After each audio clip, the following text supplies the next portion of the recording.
Hello and welcome to the Morningstar series Ask the Expert. I'm Emma Wall and I'm joined today by Qimei Yang, Chief Executive Officer for ICI Global.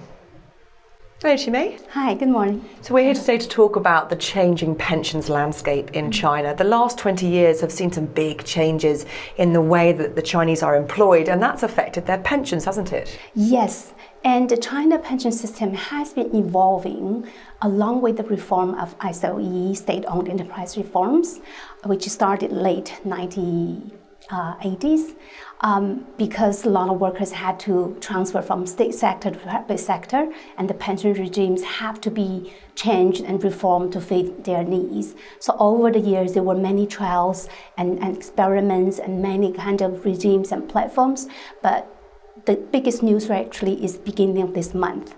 Why? Because finally, after 30 years, the public civil servants and public institutional employees, they are required to pay 8% of their salary, just as all the other workers in the country. So now the country has one unified urban pension system for everyone. That brings the equality issue to the end. People have been talking for 30 years. The civil servants getting very good pension when they retired, but they were not paying, partly was justifiable because they were accepting lower salaries. And then there's another paralleling regime, which is rural, urban pension system, but it's a little bit different because they pay very little every month, every year.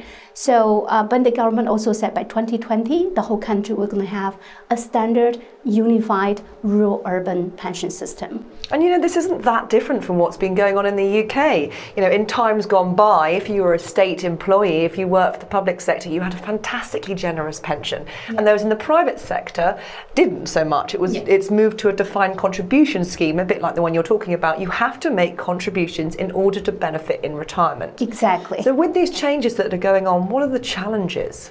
I think the challenges right now still two. Number one is, there's still a lot of SOE workers who retired before or who are not participating in this new regime that's starting this month. So there's a shortfall funding issue, how the government is going to fund them. You can't let the retired workers to pay for them right now, right? So to solve the issue, you do need to think about how to increase the return of investment. And in this sense, I think the long-term investment or mutual funds or pension funds are very important in maintaining a long-term return rate to the investment. And so this is one issue is the funding issue. The other one is how to diversify the investment. And then, of course, you also want to think about this, employees and individuals' contribution, because in China they do have the second layer, which we call enterprise annuity or occupational annuity. But this part, comparing for first layer, we just talked about, we call basic insurance, is only 17%. And then the first layer is 83%. The third layer, usually in the West, in the UK, is like commercial. You pay all by yourself. That's almost zero in China. So there aren't any SIPs, basically. No one's looking after their own personal pension scheme. Not really right now. They know they have to contribute, but they are not responsible for selecting the pension funds or regimes, and they just have to contribute right now.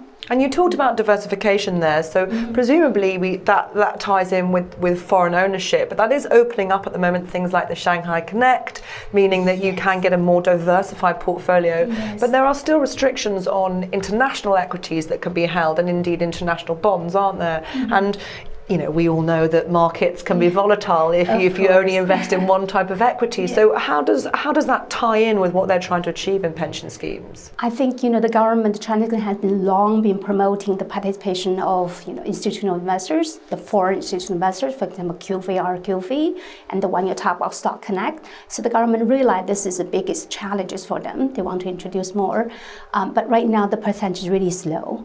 QFII and RQFII put together, the market cap is like less than 2%. So in that way, it's a long way to go. And the good news is in August this year, the government has decided, after many, many years of debate, they allow 30% of pensions to be invested in stock market. And in that sense, I think it's it's a very good signal for diversifying their investment. And if you talk foreign ownership, if you want to invest overseas, invest American securities market, you better hire American fund managers. And this is where the market opening up is very important to foreign investors. Chimay, thank you very much. You're well welcome, Emma.